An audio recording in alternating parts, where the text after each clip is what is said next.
But ये वाक़या बड़ा अमेज़िंग है, वाक़या है एक सिस्टर का। उन्होंने खुद ये वाक़या सुनाया और मैंने एक जगह पढ़ा तो मैंने कहा सबके साथ फ़ायदे के लिए इंशाल्लाह ज़रूर शेयर करूँ। ये वाक़या वो सिस्टर खुद सुनाती हैं कि उन पर बहुत सख्त किस्म का काला जादू हुआ, सिहर, ब्लैक मैजिक, जिसकी वजह से उनकी सेहत बहुत डाउन रहती थी और उनका रिश्ता नहीं हो रहा था। मतलब काफ़ी ज़्यादा रिश्ते आते थे, लेकिन जब रिश्ता पक्का होने वाला होता था, तो एकदम से जो है वो रिश्ता ब्रेक हो जाता था फॉर नो रीज़न। और शी सेड कि मैं बिल्कुल थक गई और यहाँ तक कि उनके ज़हन में आने लगा कि मेरे साथ ये क्यों हुआ?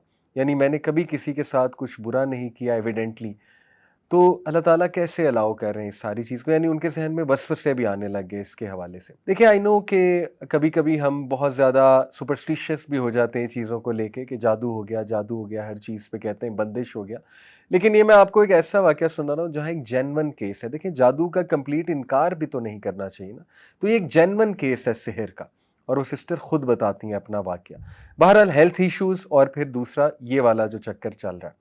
शी सेड कि मैंने बहुत मेडिसिन्स खाई, साइकियाट्रिस्ट के पास भी गई, काउंसलिंग्स करवाई कई बार। यानी दुनिया का हर वो इलाज जो पॉसिबल था वो मैंने ट्राई कर लिया। इवन मैंने रुक़या बहुत बार करवाया। रुक़या कहते हैं स्पिरिचुअल इलाज है एक, जिसमें दम किया जाता है। ऑथेंटिक दम होता है, कुरानी सूरज़ हैं कुछ और नबवी दुआएँ हैं, वो पढ़ी जाती हैं। तो उन्होंने कई राकीज़ से जो रुक़या के एक्सपर्ट होते हैं उनसे रुक़या भी करवाया एंड शी सेड कि रुक़या से आराम आ जाता था। लेकिन उसके कुछ देर बाद फिर से वो इश्यूज़ शुरू हो जाते थे। यहाँ तक कि शी टोटली गिव अप। फिर किसी ने बस उनको बताया कि आप बस मेरे कहने पे एक स्कॉलर से ज़रूर मशवरा कर लीजिए।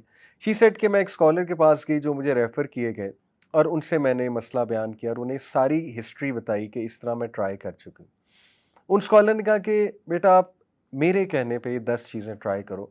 हर चीज़ आपने ट्राई कर ही ली है, तो चलो ये 10 चीज़ें ट्राई करने में कोई हर्ज नहीं है। लेकिन आपने मुझे प्रॉमिस करना है कि आप ये 10 चीज़ें करोगी और during while you are doing that तो हो सकता है आपको बहुत डिमोटिवेशन आए, बहुत डाउट आए, लेकिन आपने सब्र करना है और आपने जमे रहना है इंशाल्लाह और आपने कुछ भी करके इन चीज़ों पे अमल करना है। शी सेड कि मैंने उनका ठीक है, आई विल ट्राई माय बेस्ट, मैं पूरी कोशिश करूँगी। उन्होंने कहा कि बेटी सबसे पहले you have to promise me कि आप रोज़ाना कुरान पढ़ोगी। चाहे 1 वर्स, चाहे 2 वर्सेस, चाहे 10 वर्सेस, चाहे 1 पेज, चाहे 2 पेज। जितना कुरान आप पढ़ सकती हो आपने मिस नहीं करना, आपने डेली कुरान पढ़ना है। ये आप मुझसे पहला प्रॉमिस करो। उन्होंने कहा ठीक है इंशाल्लाह, it will be on my list. दूसरी बात उन्होंने ये की कि आप तहज्जुद के टाइम उठ के जितनी आपको तौफीक मिलती है इंशाल्लाह, आप तहज्जुद के टाइम उठ के अपने लिए ख़ास दुआ करो अल्लाह से और अल्लाह को ऐसे जुमले कहो कि अल्लाह मैं सबसे जो है वो नाउमीद हो चुकी हूँ और मैंने हर चीज़ ट्राई कर लिया, या रब आप ही शिफा देने वाले हैं, मेरी सारी की सारी उम्मीद आपसे है और मैं इस घड़ी में आप ही से मांगती हूँ। तीसरी बात उन्होंने ये कही कि ऐसे औकात उनके बारे में पढ़ो जब दुआओं की कबूलियत के औकात हैं। वो क्या-क्या हैं? मिसाल के तौर पे हदीस में आता है बारिश के दौरान दुआ कबूल होती है, सफ़र के दौरान दुआ कबूल होती है, सजदे में दुआ कबूल होती है, नमाज में जो सजदा किया जाता है फ़र्ज़ नमाज में, उसमें उर्दू में तो नहीं दुआ कर सकते, लेकिन कोई जनरल दुआ माँग सकते हैं जैसे रब्बना आतिना फ़िद दुनिया हसनतुन व फ़िल आखिरति हसनतुन व क़िना अज़ाबन्नार, ये बिल्कुल जायज़ है, अलॉन्ग विद सुब्हाना रब्बियल आला जो हम कहते हैं। और ये जनरल दुआ करते हुए अपना मसला ज़हन में लाया जा सकता है, तो वो भी दुआ का एक तरीका है और नमाज के बाद भी सजदे में गिर के उर्दू में भी दुआ की जा सकती है नमाज के बाद। इसी तरह उन्होंने कहा कि इकामत और अज़ान के दरमियान का जो टाइम है उस वक़्त दुआ की कबूलियत है और उन्होंने कहा इस तरह मज़ीद ऐसी रिसर्च करो कि कौन से जो है वो दुआ की कबूलियत के औकात हैं। उसने कहा ठीक है, मैं इंशाल्लाह इसकी भी कोशिश करूँगी कि वो औकात जब दुआ की कबूलियत है, जैसे नबी सल्लल्लाहु अलैहि वसल्लम ने फरमाया कि जुम्मे के दिन एक घड़ी आती है, असर से मगरिब के दरमियान उस घड़ी का ज़िक्र किया गया है। ज़्यादा जो ऑथेंटिक व्यू है स्कॉलर्स का वो असर से मगरिब के दरमियान कौन-सी घड़ी है? देखें, कोशिश करें असर से मगरिब ज़िक्र में स्पेंड करे बंदा। कोई एक फ्राइडे ऐसा रख ले, अगर हर फ्राइडे नहीं कोई अपॉर्च्युनिटी निकल रही, कोई एक फ्राइडे रख ले, उसमें दुआ करे। उसने कहा ठीक है इंशाल्लाह, I will try to do this. चौथी बात जो उन्होंने की, उन्होंने कहा कि जिस मसले से बेटा तुम गुज़र रही हो, उस मसले के बारे में दूसरों के लिए दुआ करो। यानी कितनी बेशुमार हमारी बहनें हैं, माएँ हैं, जो विडोज़ हैं, जो मुतलका हैं या जिनकी शादियाँ नहीं हो रही हैं, उम्रें बढ़ रही हैं, उनके लिए दुआ करो, सिर्फ़ अपने लिए दुआ ना करो। کتنی ہی ہماری بہنیں ہیں، ہمارے بھائی ہیں جو سحر کے اندر مبتلا ہیں، اوتھینٹک سحر کی یہاں پہ بات کر رہا ہوں، ان کے بارے میں دعا کرو، اللہ انہیں شفائے کاملہ دے۔ شیخ نے کہا کہ جب ہم کسی کے لیے دعا کرتے ہیں ہماری دعائیں ضرور قبول ہوتی ہیں۔ تو اس نے کہا واقعی یہ تو کبھی سوچا بھی نہیں تھا میں نے۔ زیادہ تر دیکھیں نا انسان اپنے لیے دعائیں کر رہا ہوتا ہے، انہوں نے کہا یہ تو بہت اچھی بات ہے، میں ضرور دوسروں کو بھی یاد رکھوں گی۔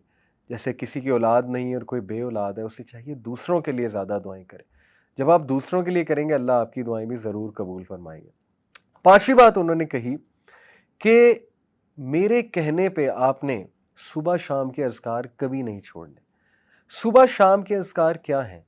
حصن المسلم ایک ایپلیکیشن ہے، HISNULMUSLIM، کوئی بھی ورژن اس کا ڈاؤن لوڈ کر لیں، سارے اوتھینٹک ہیں۔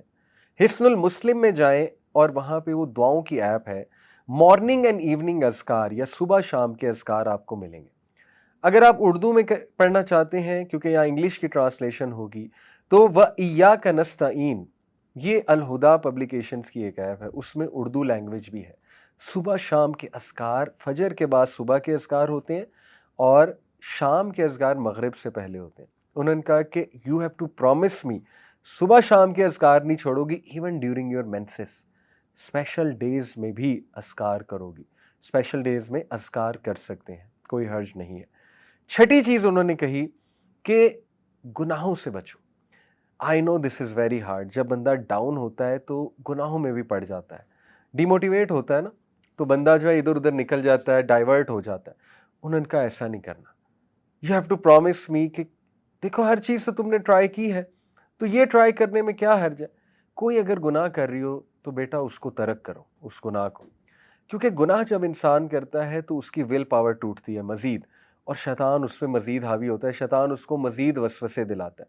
تو یو ہیو ٹو پرومس می کہ تم اس سے انشاءاللہ پوری کوشش کرو گی دور ہونے کی۔ اس نے کہا ٹھیک ہے۔ نمبر 7، انہوں نے کہا کہ کسی کی مدد کرو، ریگولر کسی کو پکڑ لو، کوئی ضرورت مند کو اس کی مدد کرو، اور سب سے پہلے بہت ضروری ہے علم والوں کی مدد کرو۔ علم والے کون ہیں؟ جو عالم بن رہے ہیں یا علم سے جڑے ہوئے ہیں لیکن ان کے وسائل نہیں ہیں اتنے، ان کی مدد کی جائے۔ یا کوئی تکلیف میں ہے، کسی کوئی بیماری ہے، علاج ہونا ہے، ان کی مدد کرو۔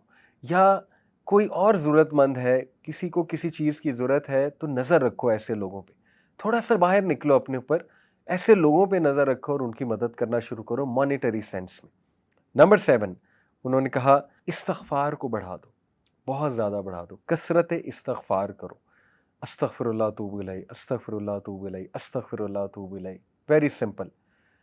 یہ مت سوچو میری زندگی میں مسائل کیا ہیں، ڈی موٹیویشن کو حاوی نہ ہونے دو، بس ایک بار ذہن سے نکال دو کہ مجھے کوئی مسئلہ نہیں ہے اور استغفار کرو، اے اللہ میری غلطی ہے، میری غلطی ہے، استغفر اللہ توب الیہ، استغفر اللہ توب الیہ۔ کیونکہ نبی صلی اللہ علیہ وسلم نے فرمایا جو کثرت استغفار کرتا ہے اللہ تعالیٰ اس کے لیے ریلیف ضرور نکالتا ہے اور اسے وہاں سے دیتا ہے کہ اس کا گمان بھی نہیں جاتا۔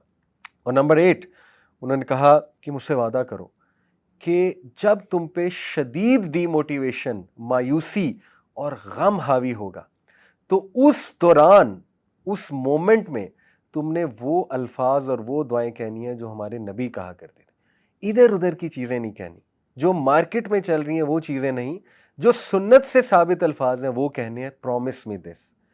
وہ کیا ہے؟ نبی صلی اللہ علیہ وسلم جب شدید غم میں ہوتے تھے، شدید کوئی تکلیف آتی تھی، ہمارے نبی کہتے تھے اللہ اللہ ربی لا اشرک بہ شیئا۔ اسی طرح ہمارے نبی کہتے تھے یا حی یا قیوم برحمتک استغیث۔ اسی طرح ہمارے نبی کہا کرتے تھے لا الہ الا اللہ العظیم الحلیم، لا الہ الا اللہ رب العرش العظیم، لا الہ الا اللہ رب السماوات و رب الارض و رب العرش الکریم۔ اسی طرح نبی صلی اللہ علیہ وسلم نے سکھایا کہ جب تم پہ ریگریٹ حاوی ہو جائے، تم کہو میرے ساتھ یہ کیوں ہوا، کاش ایسا ہو جاتا تو نہ ہوتا، کاش یہ ہو جاتا تو نہ ہوتا، تو کہو قدر اللہ و ما شاء فعل۔ انہوں نے کہا مجھ سے پرومس کرو تم یہ الفاظ کہو گی جب بھی تم پہ یہ کیفیات حاوی ہوتی ہیں، بجائے کہ ادھر ادھر کی چیزیں ٹرائی کرنے کی۔ اس نے کہا ٹھیک ہے میں یہ بھی کروں گی۔ नंबर 9 उन्होंने कहा कि बेटा हर सिचुएशन से जो रिलेटेड दुआ है, ख़ुसूसन वॉशरूम में जाने की दुआ, अल्लाहुम्मा इन्नी औज़ु बिका मिनल खुबुसी वल ख़बाइसी, घर से निकलने की दुआ, बिस्मिल्लाहि तवक्कलतु अलल्लाहि ला हौला वला कुव्वता इल्ला बिल्लाह, शाम को रात को सोने के जो अज़कार हैं, बेटा वो थाम लो, वो करो, रेगुलर करो। जितने मौक़ों की दुआएँ तुम कर सकती हो, ख़ुसूसन ऐसे जो वॉशरूम के उन्होंने कहा, और रात सोने से पहले की जो दुआएँ हैं। और इस पे मैं आपको एक और भी केस स्टडी सुना दूँ, एक स्टोरी सुना दूँ।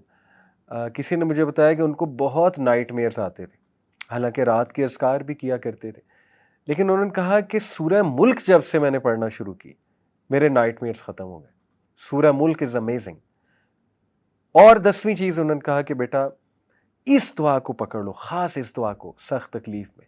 ला इलाहा इल्लल्लाहुल अज़ीमुल हलीम, ला इलाहा इल्लल्लाहु रब्बुल अर्शिल अज़ीम, ला इलाहा इल्लल्लाहु रब्बुस समावाति व रब्बुल अर्ज़ि व रब्बुल अर्शिल करीम।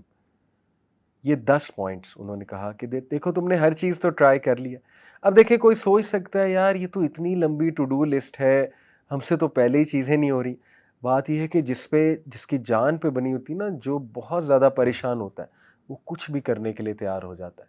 ठीक है? वो हर एक के पास गया होता है, उसने तो पैसे कितने लगाए होते हैं, वो तो आमिलों के पास गया होता है। तो क्या ये 10 चीज़ें उसके मुकाबले में कोई बहुत लंबी लिस्ट है? मैं तो नहीं समझता। इंशाल्लाह ये 10 चीज़ें की जा सकती हैं, तो इन 10 चीज़ों को ट्राई करें। स्टोरी यहाँ ख़त्म नहीं हुई।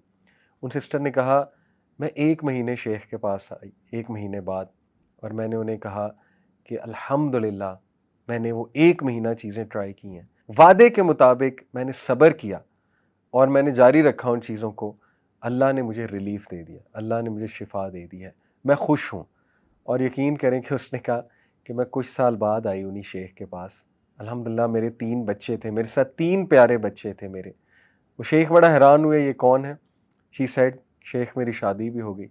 अल्लाह ताला ने मुझे 3 बच्चे भी दे दिए, और ये काफ़ी सालों बाद वो गई होंगी। तो ये अपनी वो सक्सेस स्टोरी सुनाती हैं।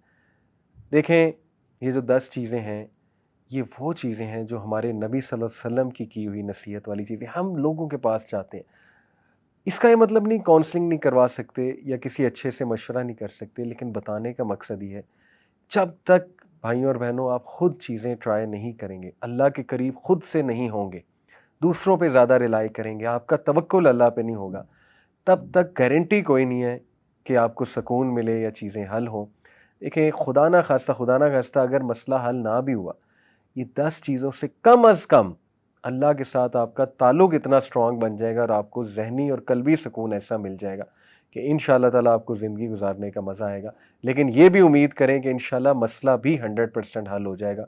तो ये 10 चीज़ें ज़रूर करें, और मुझे उम्मीद है कि कुछ अरसे बाद आप भी अपनी सक्सेस स्टोरी सुना रहे होंगे। अल्लाह ताला सबको शिफ़ाए कामिला दे, सेहत दे, तंदुरुस्ती दे, खुशियाँ दे, अल्लाह ताला आफ़ियत दे, हयातन तय्यबा दे हम सबको। जज़ाकमुल्लाह खैर। सुब्हानक अल्लाहुम्मा व बिहम्दिका अशहदु अल्ला इलाहा इल्ला अंता अस्तगफिरुका व अतूबु इलैक। वस्सलामु